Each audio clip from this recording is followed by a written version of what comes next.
Bismillahirrahmanirrahim. Assalamualaikum warahmatullahi wabarakatuh. Yang terhormat, dosen pengampu mata kuliah penulisan dan publikasi ilmiah, Ibu Fadila Ayuning Tias MPD dan teman-teman yang saya banggakan. Puji syukur marilah kita panjatkan kehadirat Allah Subhanahu wa Ta'ala. Salawat dan salam semoga tetap tercurah limpahkan kepada baginda alam, yakni Nabi kita Muhammad Sallallahu Alaihi Wasallam. Alhamdulillah, pada kesempatan kali ini kami kelompok 8 diberi kesempatan untuk mempresentasikan mengenai penulisan kutipan. Sebelum memulai pembahasan, izinkan saya memperkenalkan diri terlebih dahulu. Perkenalkan, saya Adisa Fatia Nur Salima selaku moderator bersama dengan teman-teman saya, Putri Zahra Maharani dan Syauki Kamila Asyidiki sebagai pemateri.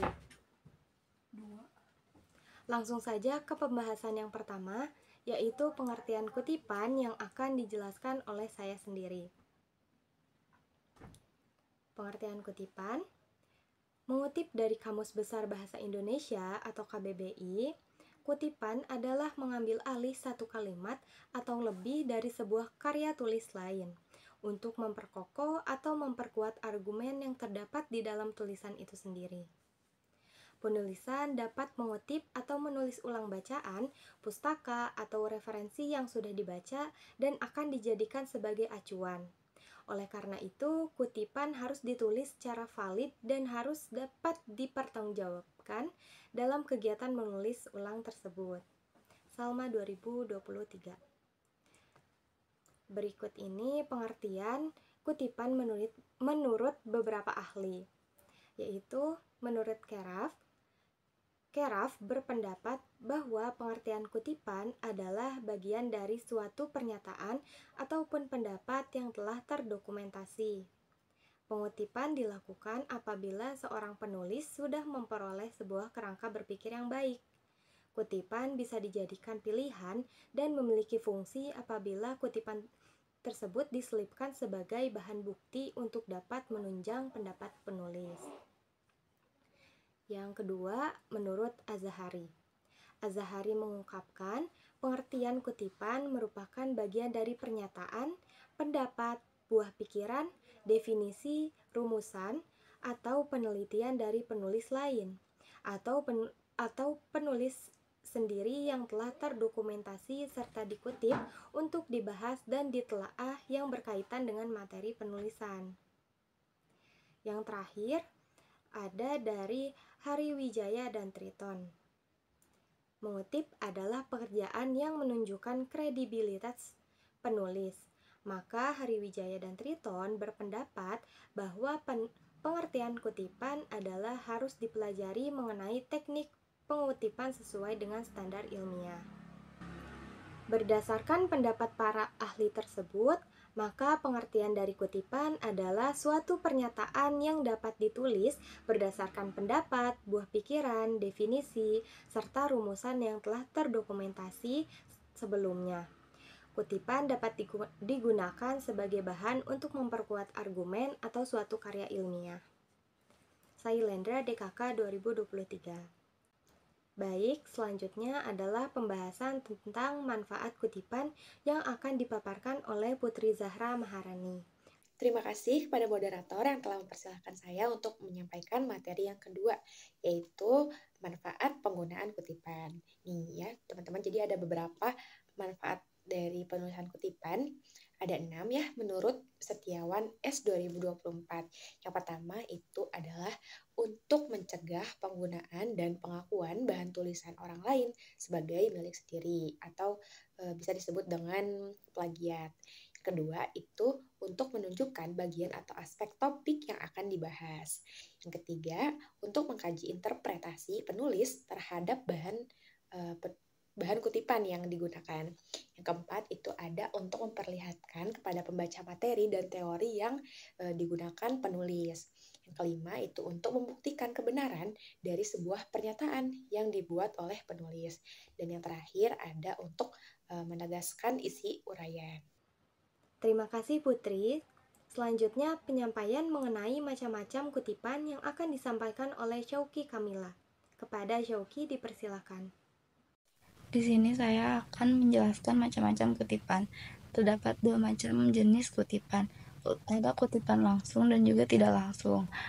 Kutipan langsung merupakan metode pengutipan yang diambil langsung dari sumber aslinya, tanpa mengubah makna atau tanpa melakukan perubahan. Ada 2 kategori kutipan. Yang pertama, kutipan langsung panjang dengan minimal 40 kata. Contohnya, menulis merupakan keterampilan berbahasa aktif. Menulis adalah kemampuan puncak seseorang untuk dikatakan mahir berbahasa. Keterampilan ini sangat kompleks dan juga berfungsi sebagai media untuk melestarikan serta menyebarkan informasi dan ilmu pengetahuan. Dikutip oleh Nurjamal Sumirat dan Darwis 2013. Kutipan langsung pendek memiliki jumlah kata yang di bawah 40. Contohnya, bahasa adalah alat komunikasi antara anggota masyarakat berupa simbol bunyi yang dihasilkan oleh alat ucap manusia. Dikutip oleh Keraf 1994. Kutipan tidak langsung. Kutipan tidak langsung adalah kutipan yang dibuat ulang dengan kata-kata penulis sendiri setelah diambil dari sumber lain, tanpa mengubah atau mengurangi makna sebenarnya. Dalam istilah lain, ini disebut parafrase. Parafrase adalah ketika penulis menyampaikan intisari dari gagasan sumber. Rizky Pratama 2024. Sekian penjelasan dari saya. Saya kembalikan kepada moderator. Baik, terima kasih Syauqi atas penyampaiannya mengenai macam-macam kutipan. Selanjutnya adalah pembahasan materi yang terakhir, yaitu cara menulis kutipan yang akan dijelaskan oleh Putri. Kepadanya dipersilahkan. Selanjutnya materi yang keempat atau materi yang terakhir yaitu mengenai cara menulis kutipan. Bagaimana sih cara menulis kutipan langsung dan penulisan kutipan tidak langsung ini? Nah, yang pertama itu cara penulisan kutipan tidak langsung dulu ya. Nah, jadi cara penulisan kutipan tidak langsung ini kita perlu mengganti struktur kata dan diksi gitu. Diksi itu cara kita untuk memilih kata gitu ya, tanpa mengubah esensi, tanpa mengubah makna gitu dari yang disampaikan oleh penulis aslinya gitu. Nah, ini contohnya ada, ini teks aslinya. Jadi, kutip buka, mindfulness adalah memperhatikan hidup Anda, koma di sini dan saat ini dengan kebaikan dan keingintahuan. Tutup kutip. Kutip tutup. Dalam kurung, Salzman tahun 2014.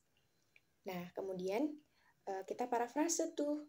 Jadi, menurut pemikiran Salzman pada tahun 2014, bahwa mindfulness adalah ketika seorang individu mengamati kehidupan dengan penuh kebaikan dan rasa ingin tahu pada saat ini dan di tempat ini. Nah, jadi kutipan tidak langsung ini adalah kita mengutip dari kutipan asli gitu, dengan mengubah struktur kata tanpa mengubah maknanya gitu, tanpa mengubah esensi dari penulis yang aslinya gitu. Jadi kita melakukan parafrase gitu. Nah, yang selanjutnya itu cara menulis kutipan langsung panjang. Nah, jadi ada 2 teman-teman, cara penulisan kutipan langsung panjang dan ada cara penulisan kutipan langsung pendek. Nah, ini yang pertama itu ada penulisan kutipan langsung panjang dulu ya. Nah, jadi apa sih penulisan kutipan langsung panjang ini? Nah, penulisan kutipan langsung panjang ini biasanya tuh dikutip, kalimat yang dikutip itu lebih dari 40 kata. Nah, kemudian panjang dari si kalimatnya itu yang dikutip biasanya tuh lebih dari 4 baris. Nah, kemudian cantumkan nama pengarang, tahun terbit, dan halaman, dan ditulis tanpa tanda petik. Tapi ada yang mengatakan boleh menggunakan tanda petik gitu. Ini ada contoh penulisan kutipan langsung panjang. pada era digital ini, pengetahuan mengenai teknologi semakin meluas di kalangan masyarakat. Hal ini sejalan dengan pandangan beberapa ahli. Kurung buka, Smith tahun 2010, Johnson dan Brown tahun 2015, tutup kurung. Mereka mengatakan bla bla bla. Nah, kemudian ini contoh yang selanjutnya, contoh dari kutipan langsung panjang. Nah, ini pentingnya hubungan antara sekolah dan orang tua, yaitu keluarga adalah pendidik yang pertama dan utama, tetapi dalam praktiknya masih banyak keluarga yang menyerahkan sepenuhnya tanggung jawab pendidikan anak pada sekolah. Kedua, bla bla bla. Nah, kemudian yang di akhir kurung buka Hatimah, tahun 2016 P14. Nah, P-nya itu tuh page halaman 14 gitu. Nah, selanjutnya itu ada cara penulisan kutipan langsung pendek. Nah, jadi penulisan kutipan langsung pendek ini tuh biasanya panjang kalimat yang dikutip itu kurang dari 40 kata, dan ada yang mengatakan juga tidak lebih dari 4 baris seperti itu. Nah, kemudian tempatkan sumber kutipan di awal atau di akhir kalimat. Jadi bisa di sumber kutipannya tuh bisa ditaruh di awal atau di akhir kalimat. Nah, kemudian dengan penulisan nama penulis di luar, nama penulisnya bisa di luar atau bisa juga di dalam tanda kurung gitu, beserta tahun dan nomor halamannya. Kemudian yang kalau kutipan langsung pendek ini tuh gunakan tanda petik untuk kutipan. Nah, contohnya itu seperti ini. Nah, sebagaimana penjelasan dari Gross, kurung buka pada tahun 1996, kurung tutup, kutip buka, tidak hanya kosakata suatu bahasa yang menentukan bagaimana dan apa yang kita pikirkan dan rasakan, namun juga tata bahasanya. Tutup kutip, kutip tutup. Nah, ini ada contoh lainnya teman-teman dari penulisan kutipan langsung pendek. Nah, ini keluarga merupakan salah satu aktor penting yang terlupakan dalam pendidikan, sebagaimana Hatimah kurung buka tahun 2006 page 14 katakan dalam penelitiannya bahwa kutip buka, keluarga adalah pendidik yang pertama dan utama, tetapi dalam praktiknya masih banyak keluarga yang menyerahkan sepenuhnya tanggung jawab pendidikan anak pada sekolah, tutup kutip. Nah, kemudian ini ada contoh yang selanjutnya dari penulisan kutipan langsung pendek. Nah, dia mengatakan bahwa kutip buka, beliefs of policymakers about parental engagement were not consistent with their action because bla bla bla bla bla. Tutup kutip, Wahyudin, tahun 2016, page 6. Cukup sekian pembahasan materi dari cara penulisan kutipan. Saya kembalikan kepada moderator. Alhamdulillah teman-teman sekalian, sesi pematerian dari para presentator telah selesai. Mudah-mudahan materi yang kami sampaikan dapat dipahami. Dicukupkan saja presentasi dari kelompok 8. Mohon maaf karena masih banyak kekurangan baik dalam penyampaian materi maupun dari sisi materi kami. Bila ada yang mau menambahkan materi ataupun ada yang ingin ditanyakan, silakan langsung disampaikan saja di kolom komentar untuk kemudian akan kita diskusikan di dalam kelas. Terima kasih. Wassalamualaikum warahmatullahi wabarakatuh.